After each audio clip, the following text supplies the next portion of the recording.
Where would I be without you? Gene and I switched days, so those of you who are expecting to hear Gene, we'll see him next week. Please take your seats, turn off those cell phones, and greet each other.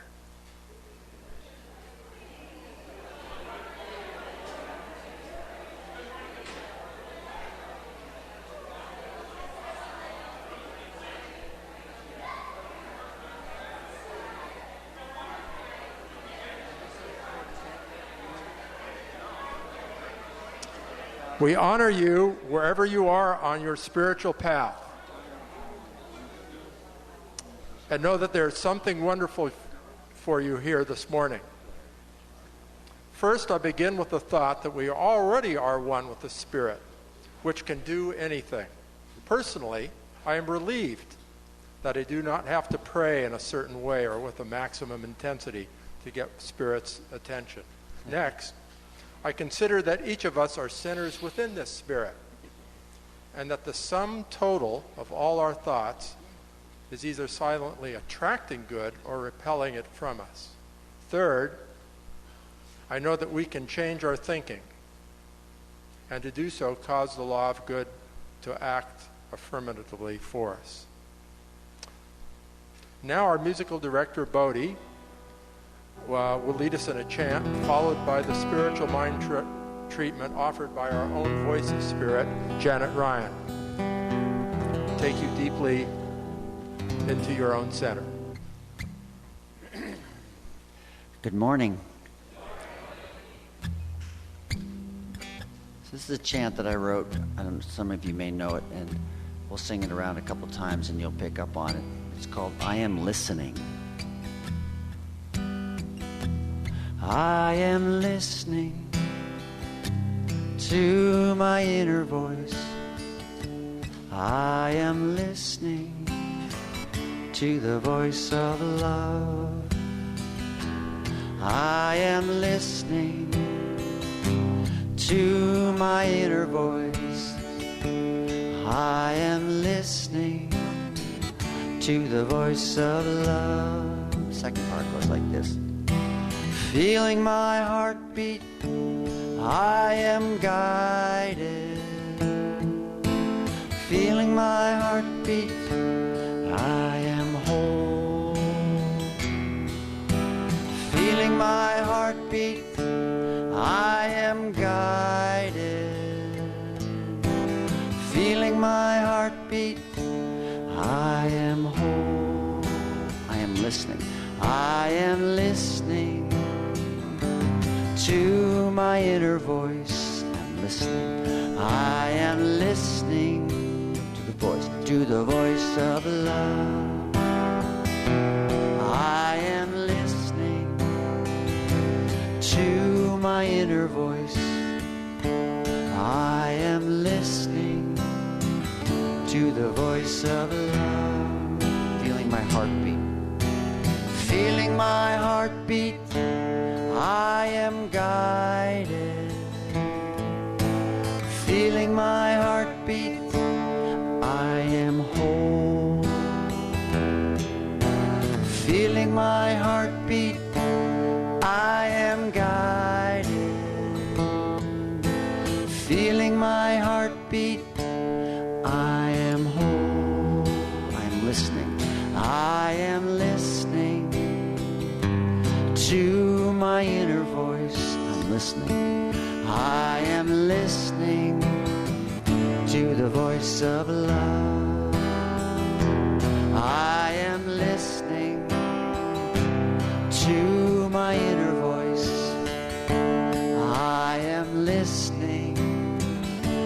the voice of love.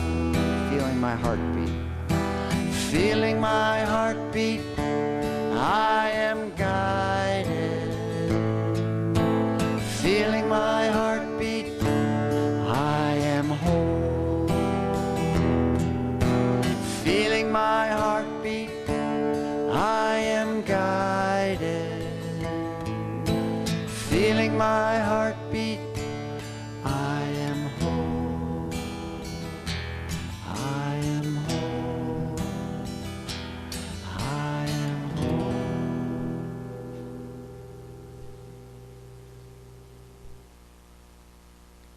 So, just following that breath, the very next breath right into the heart,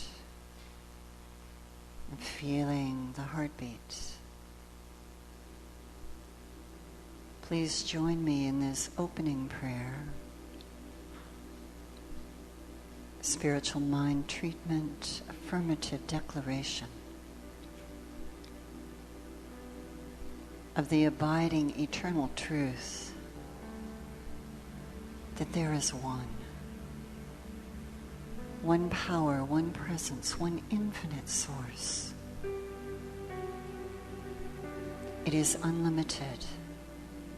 It is everywhere present, shining its light and being its love. In the glory of this beautiful day, in the exquisite expression of each and every beloved, in all new possibilities that are rising into creation by means of its creation, I know that God is expressing. And as I affirm and declare this truth, this absolute truth, I know it is individualized as me, as it is individualized in each and every one of us. And therefore, it is pouring into expression here and now, uniquely, exquisitely, preciously. And in this, we have available to us the infinite resources of all good, wholeness, love, fulfillment, joy. And so in this moment together, we simply affirm the truth individualized in us, as us, accepting the gifts of spirit and releasing any barrier to that gift by dissolving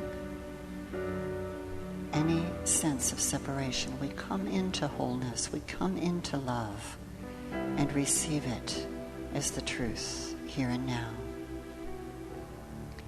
And with love and gratitude, I simply give thanks for the fulfillment of this word, actualized, activated, and expressed throughout each and every one of us. And in love and gratitude, I release this word into the law of mind, allowing it to be. And so it is. Blessed be. So good morning, all. Reverend Karyl is attending the Center for Spiritual Living Convention in Vancouver. And in a moment, I will introduce our guest speaker. And for now, we welcome our musicians. And Joni is a very special member of our community, an extended family member who many of us know because he sings throughout Marin and offers the gift of his presence and his music and his love. And we're so blessed to have him here this morning. He has CDs available on the other side of the curtain after service. Please avail yourselves of that so you can take his beautiful voice home with you. And his band will be playing this Friday at the Taste of Rome in Sausalito. And for now, we get to experience him here. Thank you.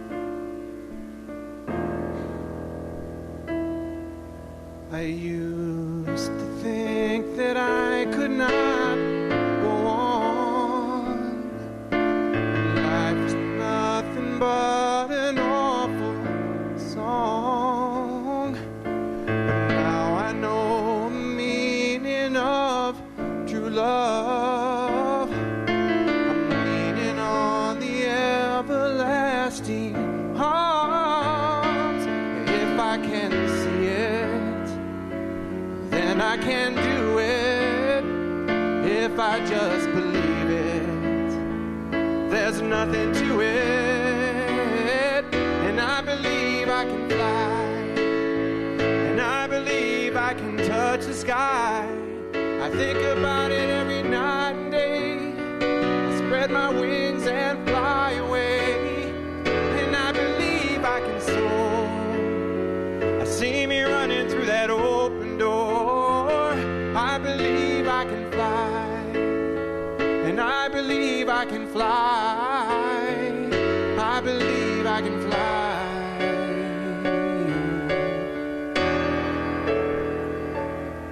See, I was on the verge of breaking down. Sometimes silence can seem so loud.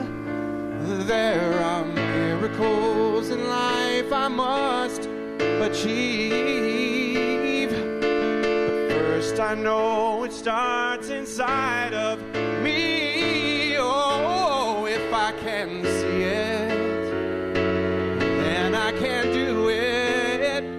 If I just believe it, there's nothing to it. And I believe I can fly, and I believe I can touch the sky. I think about it every night and day. Spread my wings and fly away, and I believe I can soar. I see me running through that open door, and I believe I can fly, and I believe I can fly. I believe I can fly. Hey, 'cause I believe in me. Oh, if I can see it, then I can do it. If I just believe it, there's nothing to it. And I believe we can fly, and I believe we can touch the sky. I think about it every night and day. Spread my wings and fly away, and I believe we can soar. I see us running through that open door. I believe we can fly, and I believe we can fly. If we just spread our wings, I believe we can fly. If we just spread our wings, I believe we can fly.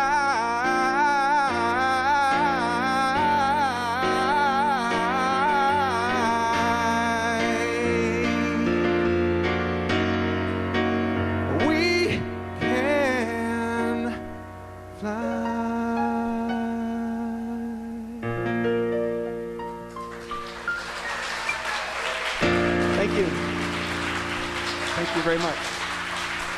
Thank you. Bodie on the piano. Wow. So are we flying yet? Good morning. I'm Michael Harden, and I'm your practitioner for the day. And, you know, usually I come up with something playful. I really try to avoid the preachy. But here's what came to me today. So we usually start with gratitude. So I'm just going to invite you to go where I've been going with my own gratitude, which is to close your eyes for a moment and think of a place or a person, an incident, a happening, or a person that really has kind of stirred things up for you, irritated you. Could be someone on the freeway or at the checkout counter. Could be someone in this room, or your partner, your child, your parent, or an incident that happened that just stirred up that stuff. And when you've got one in mind, ask yourself that question: what is it? What am I so bothered about? What is being stirred up in me? And I'm going to preach and say, I think that these are the edges of our growing and the edges of our expanding our own love. And so I'm going to invite all of us, myself foremost, to be grateful for those edges that help us to expand the love that we are. And in doing this, we give a gift that blesses our children. And so let us bless the children in giving them this gift today as they go off to their lesson. And now on to merrier things. Our Spirit in Nature group, which I know many of you are really excited about, is going to have their first live meeting of the whole group. Anyone who's interested, on March 3rd after service, right in the patio. And if you like, you can stay on and do an easy introductory hike. We also now have 2 winter classes that are still available for sign-ups, and both of those teachers are going to talk to you a little bit. Francine first. Thank you. You got a little taste of Michael. She doesn't usually do teaching from the podium, but it's just a little glimpse of what you get from our classes that is different from what we hear usually on Sunday, because we have some very fine teachers, and I'm very proud to have been asked to teach this foundations class that's coming up. And so if you believe you can fly, and you want to start flying in a different way, the foundations class not only teaches you the fundamental principles that we believe, which is the rock of our faith. It teaches you the tools to fly. And along the way, there's also the great benefit of community. So if you're fairly new to this community, or your intention is to just develop closer relationships within this community, Foundations does that. You will never forget and always bond with the people you take this very important first class with. So I encourage you to sign up. It's an 11-week class. It starts this Thursday evening, and the sign-up sheet is here at the table. And please sign up. Thank you. Thank you.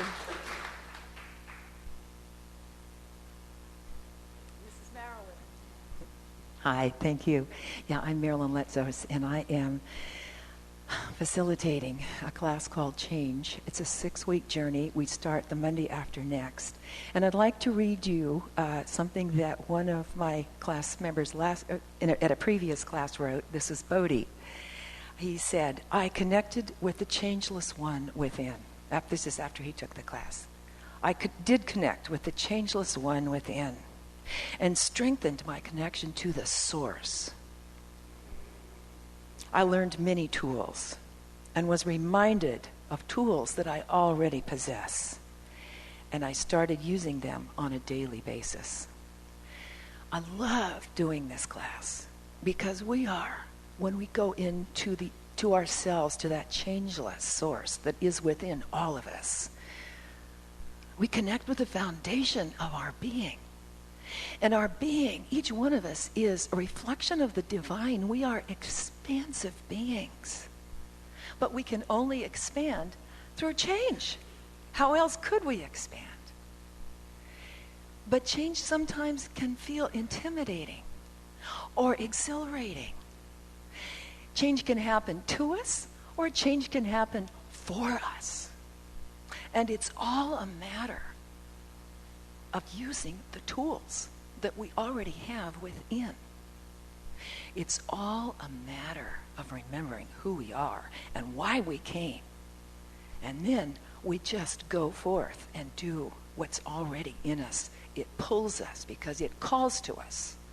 So when we go to our real desires, our true inner desires, and we connect with them, they pull us to the realization of what we really came to do. So I love doing this class, and I invite you to join me. A 6-week journey, not very much reading, but a lot of doing, because by doing we form new patterns, new thought habits.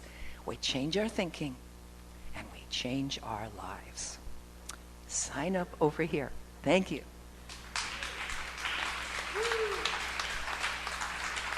And neither of those classes has any prerequisites, so anyone can take them. Now, we also have coming up our estate planning series, Moving Through Blocks, has been rescheduled to March 13th.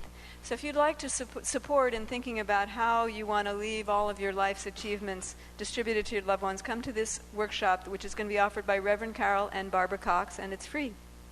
And on March 10th, we have our glorious annual meeting, which is where we honor our leaders. We get to hear what news is going on in the inner sanctum that we might not have heard. We get to vote in the new members, and we get to have a wonderful borscht meal before the annual meeting. So we're looking for borscht cooks. If you're interested in that, Anne Langille will be over at the events table, and there's a sign-up sheet there. And we are having Peter Canova come back. I have a beautiful flyer I believe Paula created for him. He's an author who illuminates quantum physics, religious history, ancient mystery schools, and the resurgence of the divine feminine. Now, that was a mouthful. And he's going to be speaking here on April 7th. He's giving a talk at the gathering in Vancouver right now. So that's it for my announcements. There's more in your bulletin. I just want to welcome those of you who are here for the first time. We hope that you have walked in this door and known that you've come home. And now I leave it to Janet to introduce our wonderful speaker. Thank you. And as Michael was welcoming the newcomers, I also want to extend a special welcome to members of Reverend Josephine's community who are here today. We're so grateful to have your presence. Our theme this year is the New World and the Ancient Past. And you'll notice this wonderful graphic over here, the Celtic cross. And we have started down the wheel, and we're in a phase of dedication, and today's word is wholeness. So each week of this year we'll have an opportunity to illuminate a sacred quality, and what a blessing that we are embracing and embodying wholeness today. The altar. What a glorious expression of wholeness and beauty by Galia Magdalena. Thank you so much, Galia. What I noticed was this beautiful photograph of a flower pattern that is in fractals, and that's an expression of wholeness, isn't it? The knowing that we are the microcosm of the infinite, all that is. So thank you for the beauty that you brought today. And now it's my special honor to welcome Reverend Josephine Smith. Reverend Karyl wanted me to be sure and tell you that Reverend Josephine is a special friend. And being that she is a special friend of Reverend Karyl, she is a special friend to all of us. And I know her to be a powerhouse of spiritual energy, exuberance, enthusiasm, and light. And what you may or may not know about her is that she is also a chiropractic doctor. She is a healer, and she is a blessed contributor to our spiritual community, the Centers for Spiritual Living, as a licensed minister of religious science. I know that she is also the founder of the Center for Spiritual Living in Petaluma, and she's going to share her topic today, her message on glasses.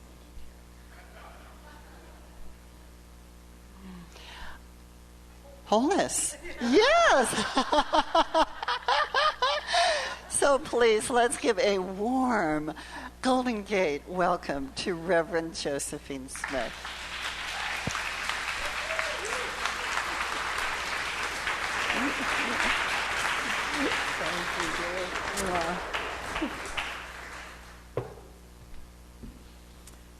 Good morning, everyone. It is so great to be here. Look at all these faces. Can I just take you in for a second? What a beautiful community, all of you.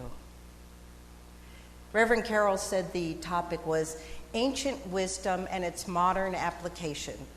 I have a very favorite story that goes along with that. And she said the word wholeness, and I said, absolutely. Now, we're already whole, perfect, and complete, right? That's what we teach. How many of us feel whole, perfect, and complete all the time? Yeah, all the time. You come on up here. I've had to walk this path several times, and what I want to tell you is that it is a journey. This experience of wholeness, it's a journey that we take over and over as we evolve in this spiral upward. Sometimes it feels like a spiral downward, but it is a spiral upward. And what I'd like to offer you today is a way to see, even if you are on the path somewhere that does not feel comfortable, you can know that you're on the path. So, are you ready? Yes. I'm going to take you way back. Way, way back to the first healing temple in Greece. The very first healing temple was founded by Asclepius, his daughters Hygeia and Panacea. So you know, we got a lot of what we ascribe to allopathic medicine from what happened in this first ancient healing temple. I'd like to share with you the methods of healing back then and how they apply to us now, how we can use them. First thing, they had to climb a mountain to get there. They could not be carried. So if you wanted a healing, you had to make a commitment. You had to make a commitment to just get there. Ernest Holmes says expectation is the highest form of faith. So right from the beginning, they had to expect that they were going to get well. And don't you think so? Because if you're going to make a climb like that, you expect something from it, right? You don't make a climb like that saying, oh, this won't work for me. Can you imagine? No, you make the climb going, I'm going to get a healing. I'm going to have a healing. And so they walk up this mountain. Maybe their friends are supporting them, but they're on their own 2 feet making the journey. They get to the healing temple, and the first thing they have to do when they're there is bathe. Now, it might seem like, oh, of course, they've been walking a long journey, they would have to bathe, but it's not because they were sweaty or dirty. It was because the water represented being willing to go into the emotions. Water is the unfamiliar, the not known yet. The earth is the known and the familiar. When you go into the water, you have to say, I'm willing to go into that place that is unknown to me. The beliefs, the hidden beliefs that we don't know about. The emotions that we might not be willing to access. For some of us, that's a hard enough place. But there's more. They ask more of you. Now you have to read testimonials. Now, why would you have to read testimonials? For hope. Everyone who came there for healing had to be filled up knowing that their healing could happen too. They had to know, I'm not the only one who's had this. So they would have to talk to others and read about other people's experiences. We are not alone, and what a blessing in this community. Because I know everyone here has had some sort of healing. And you can talk to people right next to you. And they can tell you their story, and doesn't that feed you? When you hear somebody else's story that's been through something like yours, I'll just take a nod. We need to know that other people have been through this, and we can too. The next thing they had to do was make an offering. Now, no one was refused care based on their ability to pay. Everyone could receive a healing. But they had to bring an offering that was equal. It had value for them. In other words, if they wanted a big healing and they could afford it, they had to bring a big ox. If they wanted an ox worth of healing, they didn't bring a chicken.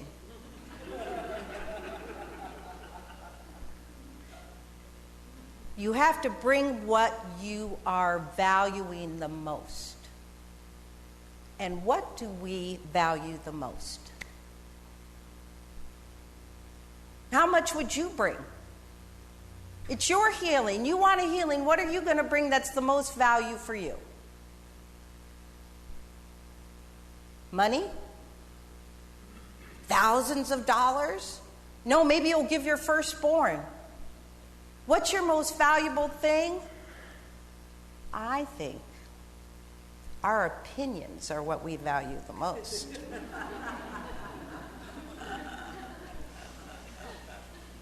If you have to give up your belief that somebody did you wrong in order to heal,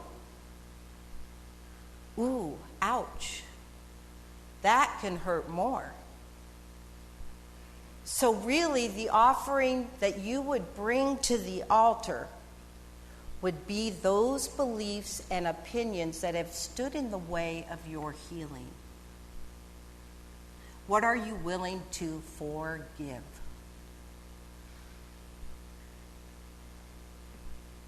Huge. Now, this is the fun part. This is an active day, isn't it? Big day. Well, then they get to go to comedy. You know, the Greeks they're famous for their comedy. Their Greek theater and their comedy. So every night they would then go to comedy. Because laughter, as we know, is incredible medicine. Laughter gets your immune system going. It produces endorphins. And do you know why angels fly? Because they take themselves lightly. Yay! So we have to be able to laugh at the stuff we're going through and not take ourselves so seriously. I think we're harder on ourselves than anyone can be on us. Or am I the only one? So now they've had the comedy. Let me just review. They've walked up this huge mountain, bathed in the waters, been willing to go into their emotions, be cleansed of their negative beliefs. They've been willing to now read testimonials so they have hope and they know they're not alone. They've made an offering equivalent to the healing that they desire. And they've gone through comedy. They have not even seen the doctor yet. This healing is happening on their own. Their own inner healer is guiding them through this, through these steps. But now they go to the chamber. And in this chamber where they sleep, they expect to hear the answer to what they need for their healing. Now, it just so happens that that answer is going to be delivered via a snake, because they have to sleep with snakes. You know, on the medical caduceus, they have a snake. That's where it came from. I do not advise you doing this. My sense is that the snake didn't talk. But they had to do two things at this point. They had to face their fear. Because who sleeps with snakes? And they had to listen within. They had to listen to that internal voice that was giving them the information, and they had to know that was it. So it takes facing the fear and listening. Well, after a night of sleeping with the snake and getting the answer, the next morning they see Scalapios or Hygeia and Panacea for the herbs. But they've done all of this work. It's almost like seeing the doctor is incidental at this point. This is the path to healing. These steps are the ones we take when we heal, and whether it's an emotional healing, a healing with a relationship, or a physical healing, we have to do these same things. Make a commitment. Be willing to investigate and explore our emotions, talk to others so that we can get support. We have to be willing to forgive and lay down some of those beliefs that stop us. We have to be willing to laugh, and we have to be willing to face our fears and listen. Great. It's not so easy, though. So I'd like to just tell you, that's the ancient wisdom. Its modern application came with me. So I'd like to just share a little bit of my story. It was my 18th birthday, not that long ago. And I was driving home, hadn't celebrated yet, driving home from work when a drunk driver ran a red light at 75 miles an hour and hit me. That impact threw me into a light that was in the median, and so they had to use the jaws of life to get me out, and I don't remember a thing. Except I remember hovering above the accident. I remember seeing the commotion and what it took for them to get me out. And the next thing I knew, I was at this beautiful place of white light. Now, this was the 70s, and I was in Texas. So, we did not talk about white light or any kind of your life or, another life. We just weren't there in the 70s. Or Texas. I don't know if Texas is there yet. So it was all very new to me, but it was so peaceful and wonderful. And the next thing I heard was this voice say, "You have to go back." I opened my eyes to be in the intensive care unit, and I could see my reflection. They were just finishing the stitches in my head.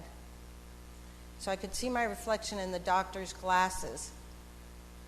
Now, I was in pain. I didn't know where I was. But what really shocked me was that I was half bald. They had shaved me. This is before bald was in, you guys. And to be a girl and be bald was devastating. I make light of the issue because 4 bones had been crushed in my neck. 4.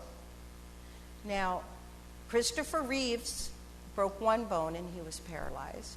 The Miracle Man in The Secret, the movie The Secret, had broken 2. I had 4 broken. I'm the first person to survive this trauma and the subsequent surgery where they took a bone out of my hip and put it in my neck. The first person to not be paralyzed at all. Thank you.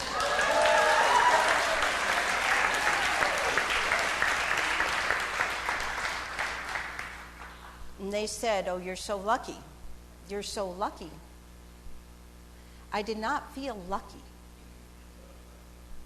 I did not feel lucky. It was now my 18th birthday in the intensive care unit, and I'd had a cast from here down to here that had to stabilize me. My wonderful sister Tina, my twin sister, she was supportive. My family was supportive, but I was not happy. I was angry at God. Have you ever had that happen? Where something, what you think is really bad, happens? Oh, I was angry at God. But I tried bargaining. God, if you just let me live, let me move, I'll be good.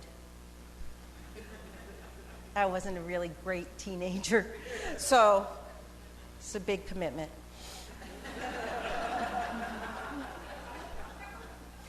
And they said, if you just do one wrong move, you'll be paralyzed. You just barely made it. One wrong thing, and you're done. And just to prove it to me, they took me to a room where a woman had had her neck broken, and she was paralyzed. And I'll never forget going to that room, and she was there watching TV, and that's all she did all day. And I could just see the outline of her body under the covers, and she had a very bloated stomach from fluid retention. And her legs had atrophied so bad they were like this much under the blanket. And I thought, not me. That will not happen to me. And that was my first commitment. That was my first step on the healing. I am committing to being well. I am committing myself to being whole. Now, sometimes the pain has to push until the vision pulls, says Reverend Michael Beckwith, and it was the pain that was pushing me. I didn't have this vision of being able to dance or move, but I knew I didn't want that. And sometimes we have to say that to ourselves, I don't want that. And that's what's moving me forward until we can see that thing that we desire. So I did a lot of exploring, and I said, God, I'll be good. Just show me what I need to know. Show me who can help me. Somebody told me, you know, what you eat might have something to do with how you feel. Because I had a lot of pain. And so I studied nutrition. Became a vegetarian. I thought this was God's way of speaking to me for healing. And so some friends and I, we started a food co-op in El Paso, Texas, which is a big thing for El Paso, Texas. Organic food. Then somebody told me, you know, massage is very helpful for that kind of thing. So I tried massage. It did feel good. It felt great. So I went to massage school in Santa Fe for a year, studied massage, became a massage therapist. Then somebody said, well, you know, acupuncture is really great. So I tried acupuncture. And I went to acupuncture school. I'll do anything. And then somebody said, you know, chiropractic's really great. I think a chiropractor would help you. Now, they had told me that a chiropractor would kill me. But the voice in me was saying, you've been directed. Maybe you should explore this. Now, have you ever gotten the message to do something and everybody says, oh no, don't do it? Yep. So, here's my advice. What I'd offer to you is forget what your friends say and listen to your heart. Always. Listen to your heart. I went to chiropractic school because the chiropractor felt like he put my head on straight, literally. Remember, I have 4 fused bones in my neck, so not a lot moves, the top and the bottom. But it felt like I was saved. And I had walked this path. I had made the commitment. I had to give up the feelings of being a victim of a drunk driver. I had to let go of the feelings of I'm no longer this great person who can do flip-flops. You know, I was in gymnastics, and I thought my life was over because I couldn't do any more flip-flops. Now, that sounds really ridiculous, doesn't it? But some of us, I've seen people that say, well, life isn't worth living anymore because I can no longer drive. or I can't do the gardening anymore. Life isn't worth it. You know what? There's lots of things. If we can't do one thing, it means there's another door opening. And so here I was. I had gone through these emotions. I had done a lot of forgiveness. I'd been able to laugh at myself, show off. I cut my hair short because I have this huge scar on the back of my neck, goes all the way down. And I thought, I'm going to show it off. I had to laugh at that. And I was doing great. Had a chiropractic office, 13 years. It was really wonderful. Well, then my mother died. And when my mother died, I didn't take any time off, maybe a day or two, so we could have the funeral. And at lunchtime, I would work out at lunch and then go back to work. And she came to me in a vision, right there on the treadmill. I'm right there on the treadmill, and there's Mom. And she says, it's not worth it. And I knew what she meant. She meant life isn't worth working so hard. Let life come to you, Joe. I could hear her say that. Let life come to you. Relax, honey. And just like many of the messages I got from my mother, I said, okay, and then did it my way. And within a week, I had broken my lower back. Now, I was in a cast that went from here to my knees.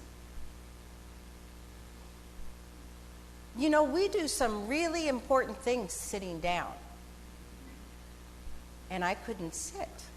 The cast went from here to there, so I was always standing, or I kind of jumped to lay down. I learned about letting go. I was on the trail, the road again. Making the commitment again to take care of myself, making the commitment again to discover the emotions that may block my healing. I learned in that time that I was a little bit of a control freak. Anyone relate?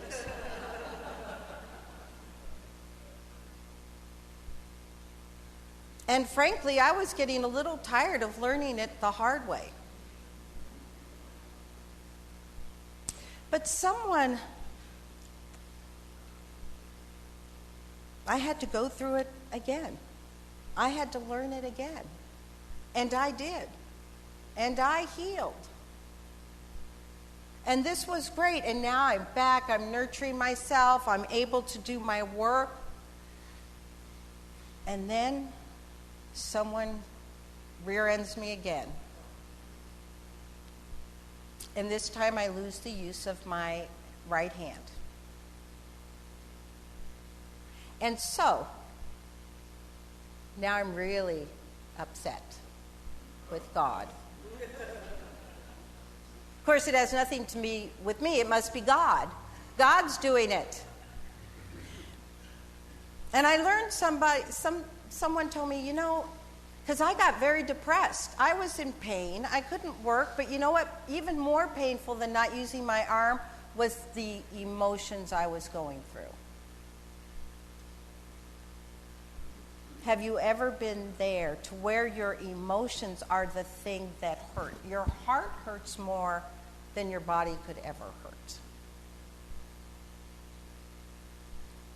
I went to get my gynecological exam, and the doctor said, you need Prozac. I had no idea. And I said, oh no, I can't take a pill. But then I remember Ernest Holmes said, God is in the prayer and the pill. Thank you, Ernest. So I did. I took an antidepressant for a year. It's okay. Wherever we are, it's okay. Just put your hand on your heart and say, wherever I am, it's okay. Wherever I am, it's okay. It is okay. You may be taking medication. You may be at a place of being financially bankrupt. You may be in a place of a divorce. Lost a loved one. Wherever we are is okay because the healing is making itself known. Someone told me then, your neurology has something to do with how you feel. So I did a postgraduate in clinical neurology.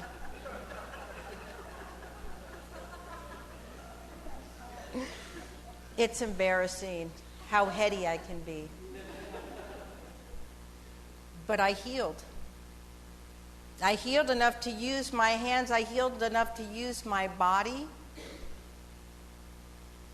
And you know what? And you can trust to be with me in the car because I've given up all those car accidents.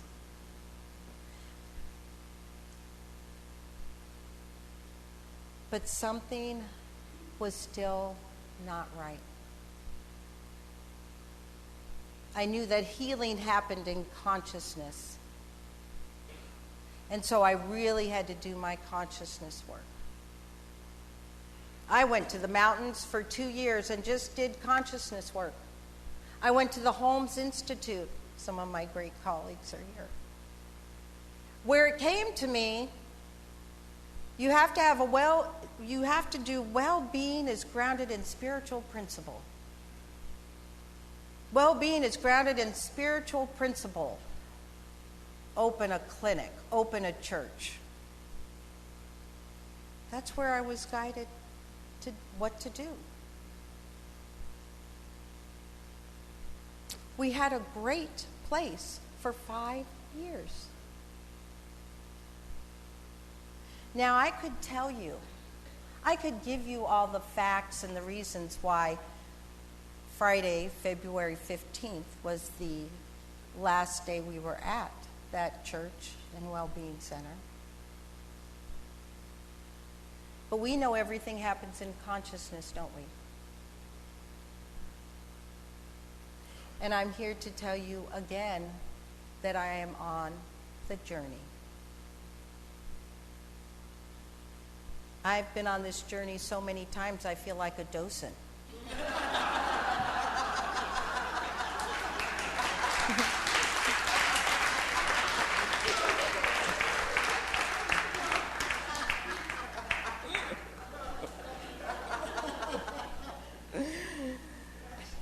And I have no idea exactly what life has in store for me. Not exactly. But I do know that if you are willing to take this journey again and again, if you are willing to see it as a journey, then you know what? The path gets easier. The willingness to explore the emotions is a little bit easier. And you meet some great people along the way. You may be on that path right now, all of us in different places. So I'd like us to do some inner work right now for us to go within.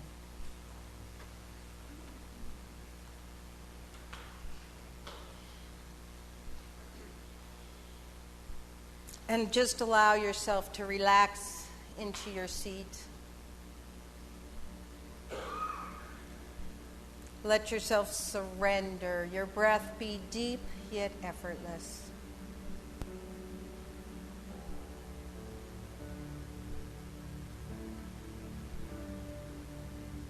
Just letting go.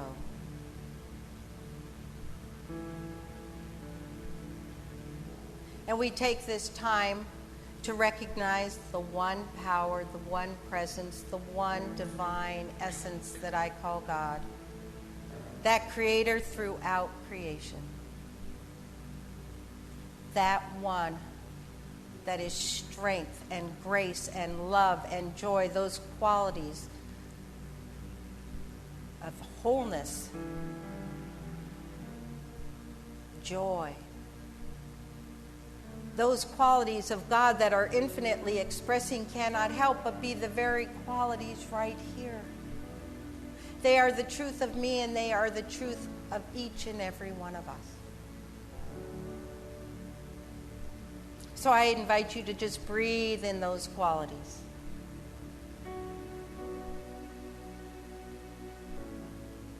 Because those qualities are here, there is nothing to get.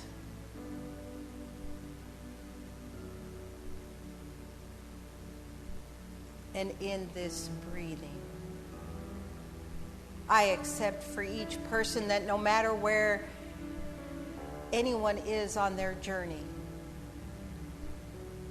whether they are making a commitment to do the healing, stating firmly that yes, the healing can happen, expecting the healing, or whether there is someone here today who is going through the emotions of healing, I accept that those emotions are washed through and cleansed. Negative beliefs set aside. I accept for each person here a willingness to talk to others, to hear their story, to feel the hope, to know the oneness.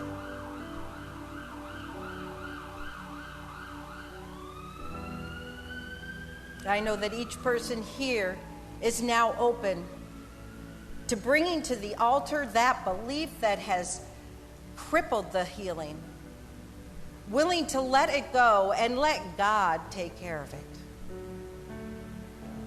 A willingness to listen within, to face the fear and move through it. Healing is happening here. If this is true for you, if you are willing to experience the wholeness that you are, if you are willing to know the perfection that you are, if you are willing to walk this journey knowing that you are loved, guided, and held the whole way, please join me in saying, and so it is.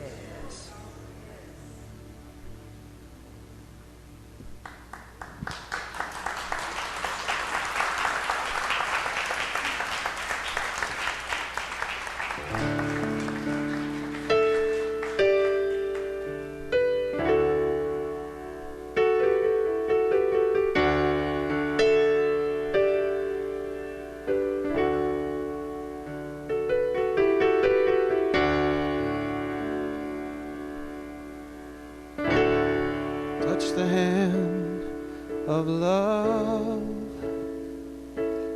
let it calm your troubled mind and caress your tender sorrow. Know the hand of love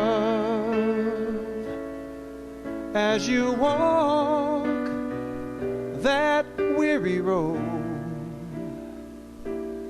as you travel your tomorrows toward home.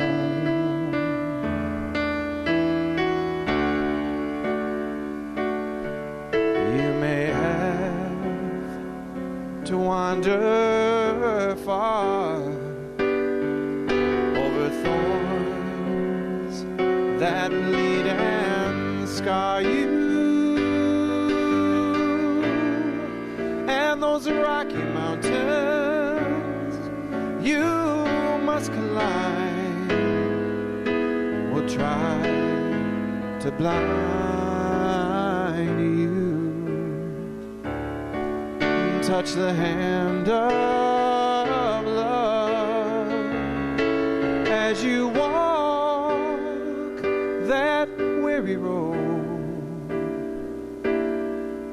let it hold your tender sorrow as you travel your tomorrows to home.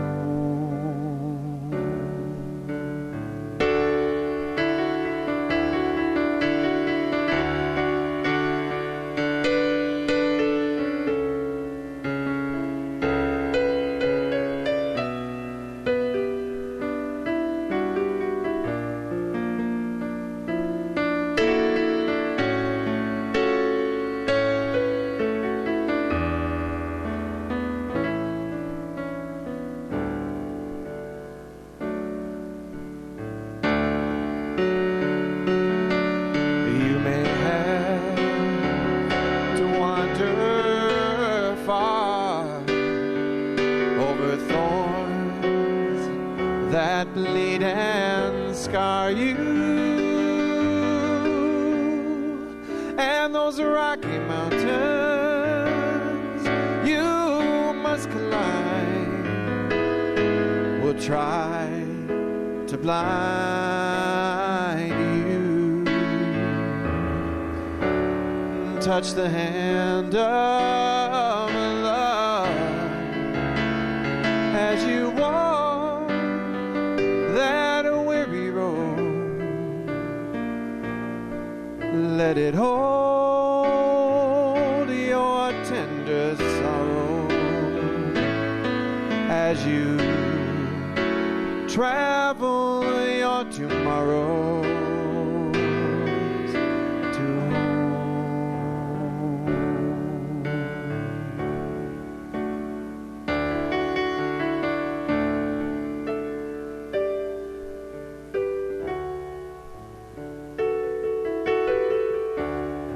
touch the hand of love.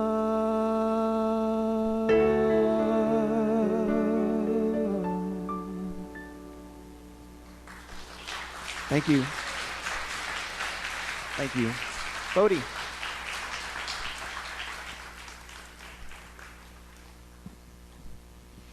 Thank you for that beautiful song, and let's offer our gratitude to Reverend Joe again, and Tony, and Bodhi. Oh my gosh. Brilliant. Yes, yes, yes, yes, yes, yes.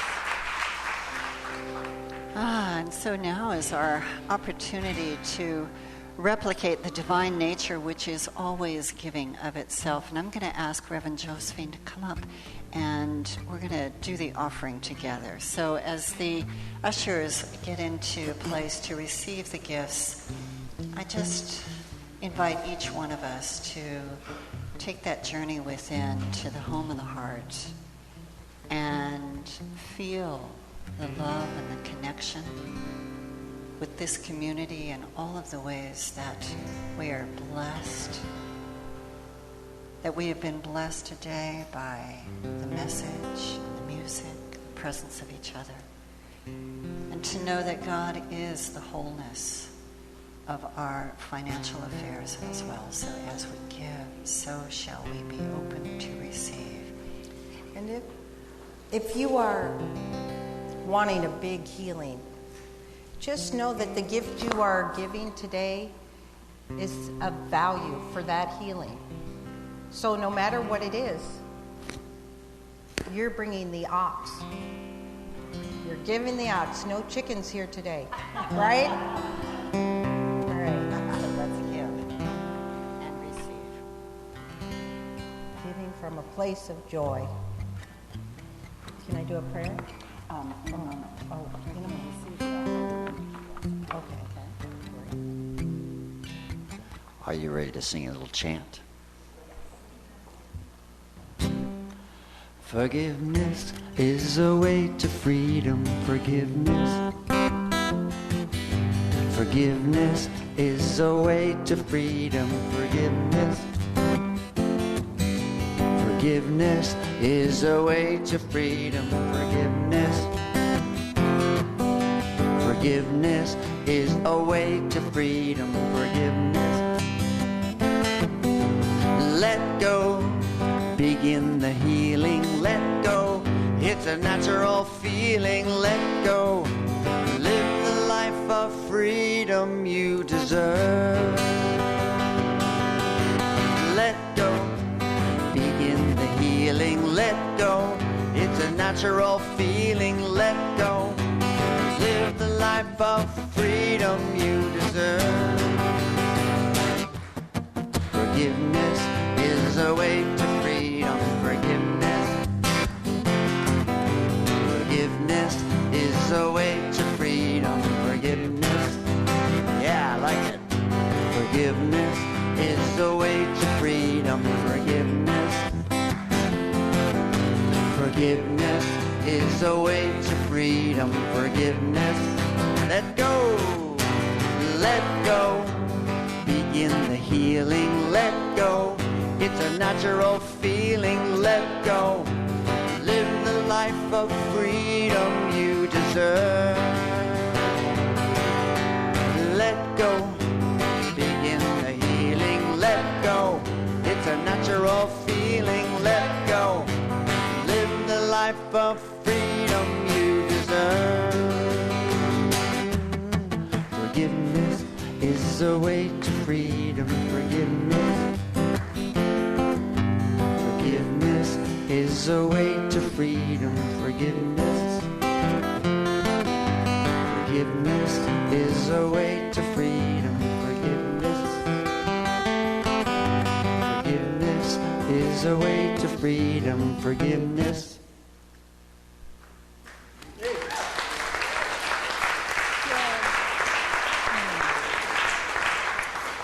And let's just take a moment to bless this. Bless this offering, know that it multiplies like the loaves and fishes. And I accept for each person here a multiplication of good in their lives. Each person experiencing more love, more well-being, more vitality, more peace, more joy, all that we can take. Floods our being. I give thanks for the acceptance of this truth for each person. It is done as it is spoken, so with gratitude and great joy, I let it be. And so it is. So it is. And so now I invite everyone to stand, and we will do the affirmation together. And since we don't have PowerPoint today, I invite you to repeat after me. Pardon? Did I forget something? Closing prayer, Michael Hart. Oh my goodness. I was bringing it home a little bit too soon. Okay, all right, okay.